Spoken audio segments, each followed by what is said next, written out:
तो दोस्तों आज मैं एक्सप्लेन करने वाला हूँ एक बहुत ही विजुअली ब्यूटीफुल और horrific American horror post apocalyptic movie को, जिसका नाम है लव एंड मॉन्स्टर्स। काफी अलग तरह की फिल्म है, काफी डिफरेंट सीन्स हैं जो कि देखने में काफी इंटरेस्टिंग लगते हैं। इस मूवी की IMDb रेटिंग है 6.9 स्टार्स आउट ऑफ 10, जो कि काफी बेहतरीन है। उम्मीद करता हूँ कि आपको जरूर पसंद आएगी। तो चलिए अब बिना किसी देरी के चलते हैं सीधा वीडियो की तरफ।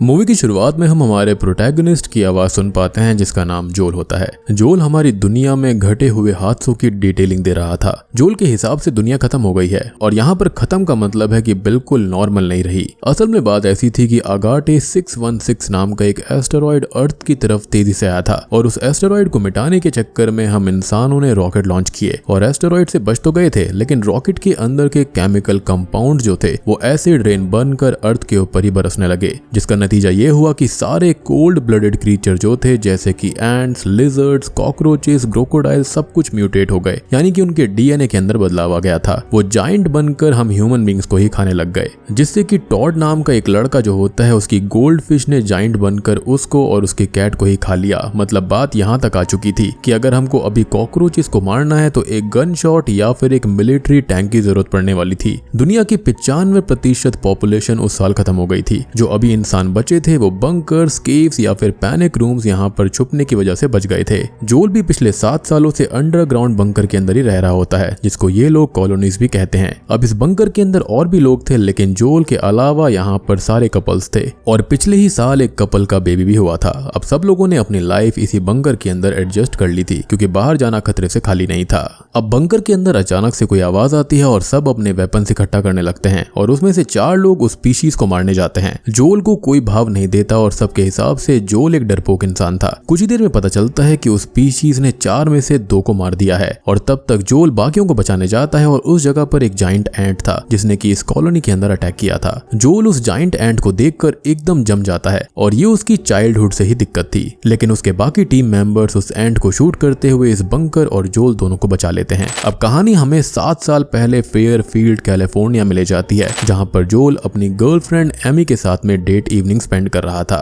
जोल अब एमी की एक ऑकवर्ड ड्राइंग बनाता है, जिस पर दोनों हंसते हैं, और एमी जोल के लिए कलर पेंसिल्स का सेट लाती है। दोनों बात करते करते इंटीमेट होने ही वाले होते हैं कि शहर के अंदर अचानक से सायरन और फायर क्रैकर्स जलाए जा रहे थे। अब ये सब देखकर एमी और जोल वहां से निकल जाते हैं, और हम ऑडियंस समझ पाते हैं कि ये सब फायर क्रैकर्स नहीं थे, बल्कि मिलिट्री टैंक्स थे जो कि एक मॉन्स्टरस क्रीचर को डिस्ट्रॉय कर रहे थे।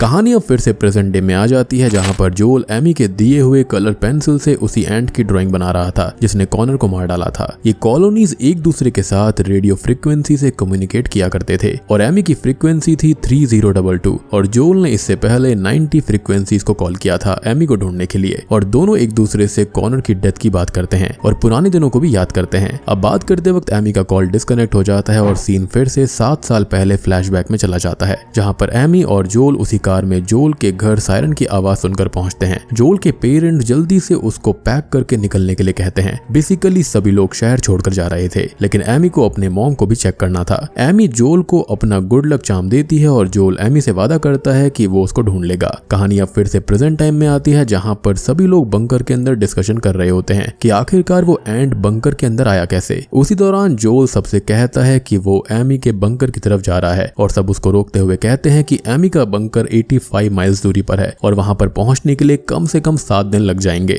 उनका कहना था कि एक वेल ट्रेन्ड फिजिक वाला आदमी 50 माइल्स तक ही सर्वाइव कर सकता है, लेकिन जोल उनमें से बिल्कुल भी नहीं था, क्योंकि उसको खुद का भी बचाव करना नहीं आता। लेकिन जोल अब एमी के बिना रह नहीं सकता था। देख रहे हो प्यार के अंदर कितनी शक्ति होती है, और वो इसी तरह से डरते हुए अकेले नहीं जीना चाहता। अब कैरन उसे रोड मैप देती है, और रे उसको एडवाइस करता है कि अगर कोई खतरा दिखे तो अपनी खूबियों का फायदा उठाए। और जोल काफी तेज दौड़ा करता था, और उसकी हाइट भी काफी कम थी, तो कोई खतरा आए तो फाइट करने के बजाय वो भागे और छुप जाए। जोल अब फाइनली 7 साल बाद अपने बंकर से बाहर निकला था, और आगे चल पड़ता है, और चलते चलते उसे कुछ आवाज आती है, तो पास वाले घर के अंदर जोल छुपने चला जाता है। अब वो जैसे ही उस घर के फ्रिज को खोलता है तो वो किसी क्रीचर को देखकर फ्रिज बंद कर देता है। वो घर से बाहर भाग कर आता है तो एक जायंट फ्रॉग उस पर अटैक करने ही वाला होता है कि तभी एक डॉग जोल की जान बचा लेता है। जोल उसी डॉग को फॉलो करते हुए एक बस के अंदर जाता है। उस बस के अंदर हर जगह बॉय लिखा हुआ था, तो जोल को ऐसा लगता है कि बॉय इसी डॉग का नाम है और उस बस के अंदर वो डॉग अकेला ही रहता था। अब एक रेड ड्रेस भी साइड में पड़ी हुई थी, तो जोल को अंदाजा हो जाता है कि ये सारा सामान बॉय के ओनर का है। जोल और बॉय दोनों वहीं पर सो जाते हैं। अब अगले दिन जोल उस डॉग और उस मॉन्स्टर की ड्राइंग बनाता है और उसको लगता है कि शायद से डॉग्स भी उन मॉन्स्टर की कमजोरी होगी, मतलब वो डॉग से डरते होंगे। तब जोल बॉय को बाय बाय करते हुए निकल ही रहा होता है कि तभी बॉय भी जोल के साथ चलने लगता है और बॉय अपने साथ उसके ओनर की ड्रेस भी लेकर आया था। अब रास्ते में खाने के लिए जोल कुछ बेरीज को तोड़ता है, लेकिन बॉय उसको रोक देता है और तब जोल को समझ में आता है कि वो बेरीज खाने लायक नहीं है, वो जहरीली हैं। दोनों आगे बढ़ने लगते हैं और चलते चलते जोल एक बड़े से गड्ढे में गिर जाता है। वहां पर वर्म मॉन्स्टर थे जिन्हें सैंड गॉबलर्स भी कहा जाता था। वो जोल पे अटैक करने ही वाले होते हैं कि तभी दो सर्वाइवर्स जिनका नाम क्लाइड और मिनो होता है, जो कि 8 साल की थी, वो उसको रस्सी से खींचकर बचा लेते हैं। मिनो सैंड गॉबलर्स को ग्रेनाइट से उड़ा देती है। यानी कि देख रहे हो कि 8 साल की बच्ची के अंदर कितना जज्बा था और हालात सब कुछ सिखा देते हैं। अब आगे ये सब साथ में चलने का फैसला करते हैं और चलते चलते जोल अपनी और एमी की सारी कहानी बताता है और क्लाइड उस पर हंसते हुए कहता है कि कोई सर्वाइवल स्किल्स के बिना तुम्हें उस सेफ कॉलोनी को छोड़ना नहीं चाहिए था। तब मिनो बातों ही बातों में बताती है कि उसके डैड और क्लाइड का बेटा एलियट भी साथ में क्रीचर्स द्वारा मारे गए थे। क्लाइड अब जोल को सर्वाइवल के कुछ टिप्स भी देता है। सबसे पहले कि कभी भी ऊंचाई पे जाकर जैसे कोई पहाड़ वगैरह पे चढ़कर चेक किया करो और ऊंचाई हमको बड़े बड़े मॉन्स्टर्स को स्पॉट करने में मदद करती है। टिप नंबर 2 ये था कि ये सारे मॉन्स्टर्स इंसान की बॉडी सेंट को पकड़कर उसको फॉलो करते हैं। तब जोल कहता है कि अच्छा है कि फिलहाल उनका कोई मॉन्स्टर पीछा नहीं कर रहा है और तभी क्लाइड ये कहता है कि ऐसी गलतफहमी कभी मत पालना। वो यहाँ पर क्लम्बर्स का जिक्र करता है जो कि एक स्पीशीज होती है। वो जोल की बॉडी सेंट से उसको फॉलो कर रहा था, लेकिन क्लम्बर्स जनरली स्लो होते हैं तो वक्त लगेगा उनको जोल तक पहुंचने में। अब आगे जोल क्लाइड और मिनो से पूछता है कि वो लोग कहां पर जा रहे हैं और तब जाकर वो दोनों बताते हैं कि वो नॉर्थ साइड के पहाड़ों के अंदर स्नो माउंटेन वाइल्डरनेस नाम की एक कॉलोनी में जा रहे हैं। वहां पर कुछ सर्वाइवर्स हैं और वहां पर ये लोग जा रहे हैं क्योंकि वहां पर ठंड है और ये ठंड जो होती है वो मॉन्स्टर्स को दूर रखता है। मिनो जोल के साथ चलने को कहती है, लेकिन जोल को एमी को ढूंढने जाना था। अब बात करते करते अचानक से क्लाइड जोल को चुप रहने और अपनी टी शर्ट जल्दी निकालने को कहता है। वहां पर एक जाइंट स्नेल आ चुका था और क्लाइड जोल की टी शर्ट को स्नेल की पीठ पर रख देता है। क्लाइड और मिनो कहते हैं कि सब मॉन्स्टर्स बुरे नहीं होते, आप उनकी आंखों में देखकर कह सकते हो कि वो डेंजरस हैं या फिर नहीं। इनफैक्ट एक अच्छे मॉन्स्टर ने तो क्लाइड और मिनो की जान भी बचाई थी। अब उस टी शर्ट की वजह से क्लम्बर्स कंफ्यूज्ड हो जाएंगे एज जोल की बॉडी सेंट हर जगह फैल जाएगी। अब एक फायरप्लेस की जगह सब शेल्टर ले लेते हैं और तब जोल अपने ड्राइंग्स की बुक क्लाइड को दिखाता है कि उसने सारे मॉन्स्टर्स के नोट बनाई हैं जिनसे भी उनका एनकाउंटर हुआ था एंड अनफॉर्चुनेटली फेयरफील्ड में वो अपने पेरेंट्स को बचा नहीं पाया था। क्लाइड ये सुनकर शॉक में पड़ जाता है कि फेयरफील्ड से वो आज तक किसी सर्वाइवर को नहीं मिला और जोल को अप्रिशिएट भी करता है कि ये ड्राइंग बुक इतने काम की है एंड एटलीस्ट ये किसी ना किसी की तो जान बचा ही लेगी। और अब सब आगे बढ़ने लगते हैं। जोल अब अपनी किताब के अंदर नोट्स बनाता है कि उसको कुछ इंसानी दोस्त मिले और वो उससे तीरंदाजी की प्रैक्टिस रोज करवाते हैं। उसको कई सारे टिप्स देते हैं जैसे कि रास्ते का शॉर्टकट कभी ना लो, अपने सॉक्स को हमेशा सुखाया करो, दोनों में से एक ही चीज चूज कर सकते हैं, या तो गर्म खाना या फिर आराम की नींद, क्योंकि गर्म खाने की सेंट से भी मॉन्स्टर्स वहां आ सकते थे। मतलब देख रहे हो कि सर्वाइवल इस धरती पर कितना मुश्किल हो गया था। और यही रीजन है कि जब बहुत सारे डायनासोर्स वगैरह हुआ करते थे उस वक्त इंसानी आबादी थी ही नहीं।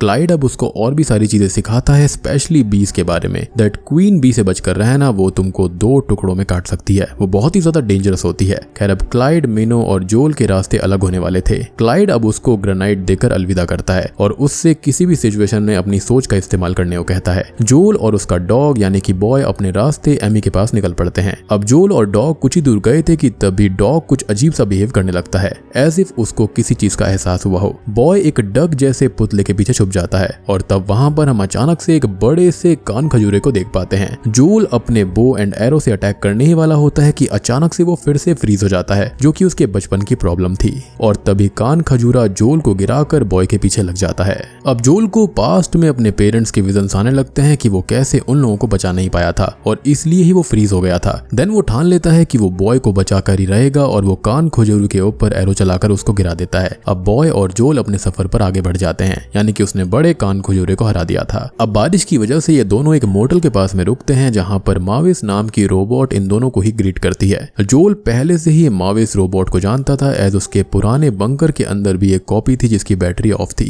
अब इस रोबोट की बैटरी सिर्फ 51 मिनट ही बची हुई थी और माविस को किसी मॉन्स्टर ने भी काट लिया था। यहाँ पर वो क्रॉल करते हुए आ गई थी कि शायद उसको कोई ढूंढ लेगा। जोल अब माविस को अपनी पुरानी कहानी सुनाता है तो माविस जोल की मदद करते हुए उससे उसका रेडियो उसकी लेफ्ट ओवर बैटरी से चार्ज करने बोलती है। देख रहे हो, रोबोट के अंदर भी इंसानों से ज्यादा तमीज है और जोल ने रेडियो अपने साथ भी रखा हुआ था कि शायद कहीं उसको चार्ज करके वो एमी से कांटेक्ट कर पाएगा। जोल वहां से एमी को कॉल करता है और एमी उसको बताती है कि उसकी कॉलोनी को कुछ सर्वाइवर्स बचाने आने वाले हैं और यहाँ के सारे लोग एक सेफ जगह के लिए निकल जाएंगे। जोल और एमी बात कर ही रहे होते हैं कि कॉल कट हो जाता है एज माविस की बैटरी खत्म होने की कगार पर थी। आगे जोल अपनी दिल की बात माविस से शेयर करता है कि शायद उसने कोई गलती तो नहीं कर दी अपनी कॉलोनी को छोड़कर, और माविस उसको दिलासा देती है कि वो जो भी कर रहा है वो सही है और उसको एक ट्रिक भी सिखाती है कि वो जोल को उसका फुल नेम और प्लेस ऑफ बर्थ पूछती है। तब माविस की मेमोरी से जोल के पेरेंट्स की फोटो दिखाई देती है। जोल कहता है कि अगर उसकी माँ अब सामने होती तो वो अपनी मॉम को जरूर कहता कि वो सरवाइव कर चुका है और एकदम ठीक है। अब आगे वहां पर स्काई जेलीज आ जाते हैं और माविस कंफर्म करती है कि स्काई जेलीज ब्यूटीफुल और हार्मलेस होते हैं और जोल के लिए वो एक सॉन्ग भी प्ले करती है। फाइनली माविस की बैटरी बंद हो जाती है और वो ऑफ हो जाती है। अब अगले दिन जोल फिर से अपनी जर्नी में निकल पड़ता है, लेकिन अचानक से ही जोल और बॉय का सामना क्वीन सैंड गॉबलर से हो जाता है। जोल क्वीन का ध्यान भटकाने की कोशिश जरूर करता है, लेकिन क्वीन सैंड गॉबलर ये बात समझ चुकी थी और वो दोनों की तरफ तेजी से आगे बढ़ रही थी। अब ये दोनों ही भागकर एक पेड़ के पीछे छुप जाते हैं, लेकिन जोल का बैग भागते भागते गिर पड़ा था। साथ ही साथ बॉय के ओनर की रेड ड्रेस भी गिर गई थी। अब बॉय कैसे उस ड्रेस को छोड़ सकता था क्योंकि वो उसके ओनर की आखिरी निशानी थी। अब सैंड गॉबलर बॉय की आवाज सुनते हुए फिर से अटैक करने आ जाती है और फाइनली हिम्मत करते हुए जोल ग्रेनाइट से सैंड गॉबलर को उड़ा देता है। जोल ब्लास्ट की वजह से पॉन्ड में गिर जाता है और लीचेस उस पर अटैक कर देती हैं और इन सब की वजह से जोल डॉग के ऊपर बहुत गुस्सा करता है और तब भी वो डॉग यानी कि बॉय भी वहां से चला जाता है। अब जोल अकेले ही आगे बढ़ रहा था एज वो लीचेस जहरीली थी और जोल हेलुसिनेट करने लगा था और तभी हम देख पाते हैं कि एमी जोल के सामने थी और वो जोल को बचा लेती है। एमी जोल को अपने बीच कॉलोनी में लेकर आती है और यहाँ पर सब बुजुर्ग लोग थे और एमी उन सबकी देखभाल कर रही थी। अब एमी सबको जोल से इंट्रोड्यूस करवाती है, खासकर एक ship captain Brook Cap Wilkinson से जो कि सबके लिए न्यू कॉलोनी की तलाश कर रहा था और इसी वजह से एमी यहाँ पर सबकी पैकिंग कर रही थी। कैप्टन भी जोल को नाइट पार्टी पे इनवाइट करता है। अब यहाँ पर एमी से जोल बात करता है कि क्या वो दोनों एक साथ हो सकते हैं, लेकिन एमी कहती है कि 7 साल बहुत लंबा वक्त होता है। लेकिन एमी एक बहुत ही शॉकिंग बात रिवील करती है जो कि उसने 7 साल से कभी नहीं बताई थी। वो कहती है कि 7 साल बहुत लंबा वक्त होता है, इंसान की फिजिकल नीड्स होती हैं और फीलिंग्स भी चेंज होती है और अब वो पुरानी वाली एमी नहीं रही। वो किसी से प्यार करती थी जिसकी मौत पिछले ही साल हुई थी और वो उस चीज से अभी भी उभर नहीं पाई है। जोल को ये सब सुनकर बहुत बुरा लगता है क्योंकि 7 साल से एमी ने उसको ऐसा कुछ नहीं बताया था। खैर अब जोल रात की पार्टी अटेंड करता है जिसके अंदर कैप्टन अपनी बड़ाई मार रहा था। जोल कहता है कि अगर वो 7 दिन ग्राउंड में एक कॉलोनी से दूसरे कॉलोनी में आते हुए सरवाइव कर सकता है, देन इस कॉलोनी के लोग भी सरवाइव कर सकते हैं और यहाँ से सबको निकालने की जरूरत नहीं है। कैप्टन जोल से पूछता है कि तुम्हारे पास कोई प्लान है, तो जोल नहीं समझ पाता कि वो क्या कहे एज उसके पास सर्वाइवल का कोई ठोस प्लान नहीं था। कैप्टन इनडायरेक्टली जोल का मजाक उड़ाता है और जोल फाइनली डिसाइड करता है कि वो अपनी पुरानी कॉलोनी में वापस चला जाएगा और वो रेडियो के थ्रू उसकी कॉलोनी को कांटेक्ट करता है, लेकिन फिलहाल वहां से कोई भी जवाब नहीं आता। तभी जोल की नजर उसी मैप पर पड़ती है जहां पर उसकी कॉलोनी वालों ने उसके लिए कम बैक सून के मैसेजेस लिखे थे। अब उसी वक्त जोल की पुरानी कॉलोनी से रेडियो सिग्नल मिल जाता है और वो जोल को एमी की कॉलोनी के अंदर सेफली पहुंचने के लिए कांग्रेचुलेट करते हैं क्योंकि उनको यकीन नहीं था कि वो वहां पर पहुंच पाएगा। अब जोल उसकी पुरानी जर्नी उन लोगों से शेयर करता है। अब रे जोल को बताता है कि उनकी कॉलोनी फिलहाल सेफ नहीं है क्योंकि नए नए मॉन्स्टर्स उस कॉलोनी के अंदर अटैक कर रहे हैं और बात करते करते रे की कॉलोनी से लाइन डिस्कनेक्ट हो जाती है, जिसका मतलब ये था कि वहां पर किसी न किसी ने अटैक कर दिया था या फिर बैटरी खत्म हो गई होगी। मुझे यहाँ पर सबसे ज्यादा दुख जोल के लिए हो रहा था क्योंकि वो एमी के लिए वहां पर आया, उसके लिए 7 साल तक बिल्कुल सिंगल रहा, किसी से भी कोई कनेक्शन नहीं बनाया, लेकिन एमी यहाँ पर रुक नहीं पाई। उसको लग रहा था कि जोल वहां पर आ ही नहीं पाएगा या फिर ये सोच रही थी कि जोल शायद मारा जाए। एनीवेज अब जोल ये सब सुनकर काफी परेशान हो गया था और वो फैसला करता है कि वो फिर से उसकी वाली कॉलोनी में वापस लौट जाएगा क्योंकि वो उसके लिए एक फैमिली जैसी थी। तब जोल की नजर उसी प्लेटर में पड़ती है जिसको कैप्टन ने उसके लिए भेजा था। कैप्टन ने जोल के लिए बियर और वाइल्ड बेरी सेंड की थी जो कि पॉइजनस थी। जोल तुरंत ही एमी को कैप्टन के बारे में वार्न करने जाता है, लेकिन एमी और बाकी सब नशे में धुत थे और ये वही वाली बेरीज हैं जिसको बॉय बॉय ने जोल को खाने से मना किया था।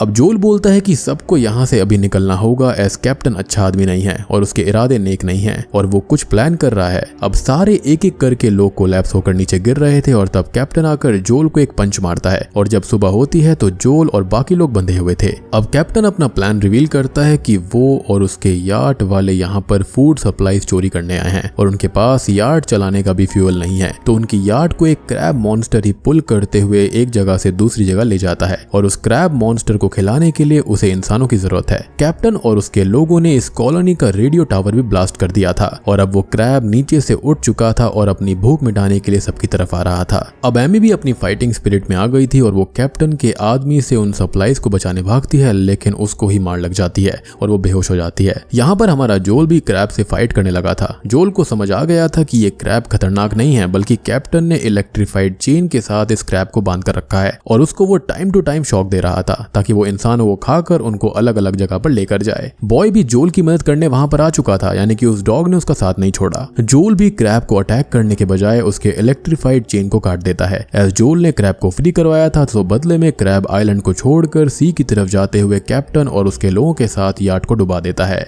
यानी कि जैसी करनी वैसी भरनी। और जैसा कि यहाँ पर मीनो ने बताया था कि सारे के सारे मॉन्स्टर बुरे नहीं होते, कुछ लोग इंसानों की जान भी बचा लेते हैं। जोल अब एमी से कहता है कि उसको नॉर्थ माउंटेन्स की तरफ जाना चाहिए और वो अपने पुराने कॉलोनी के लोगों को वहां पर लेकर आएगा। जोल और एमी अब एक रोमांटिक किस शेयर करते हैं, यानी कि एमी के मन में अभी भी जोल के लिए फीलिंग्स थी। सबसे बड़ी बात कि जोल बहुत बदल गया था और हिम्मत वाला हो चुका था, जो कि शायद से एमी को काफी अपीलिंग लगा होगा। एमी कहती है कि वो जोल को ढूंढ लेगी। अब जोल अपनी पुरानी कॉलोनी रिटर्न करते हुए उनको भी माउंटेन्स की तरफ ले जाने की तैयारी करता है, यानी कि वही ठंडी वाली पहाड़ी जहां पर मीनो जा रही थी। जोल अब रेडियो पे अनाउंस करता है और बाकी कॉलोनीज को इंस्पायर करता है कि सबको लैंड रूट से नॉर्थ माउंटेन्स की तरफ निकल जाना चाहिए रेदर देन अंडरग्राउंड रहने के लिए, क्योंकि वहां पर वो ज्यादा सेफ रहेंगे। जोल ने सबको अपनी स्टोरी से इंस्पायर कर दिया था और अब सभी बचे कुचे इंसान अपनी जर्नी नॉर्थ माउंटेन्स की तरफ कंटिन्यू करने लगते हैं और बूम, इसी के साथ में ये मूवी यहीं पर खत्म हो जाती है। तो दोस्तों, ये थी love and monsters American horror post apocalyptic movie की कहानी। उम्मीद करता हूँ कि आपको पसंद आई होगी। इस टाइप की मूवीज काफी बढ़िया होती हैं, काफी इंटरेस्टिंग लगती हैं। तो वीडियो पसंद आई हो तो लाइक कर देना, चैनल के ऊपर नए हैं तो सब्सक्राइब कर लीजिए। तो मैं आप सबको मिलता हूँ अगली वीडियो के साथ में, तब तक के लिए।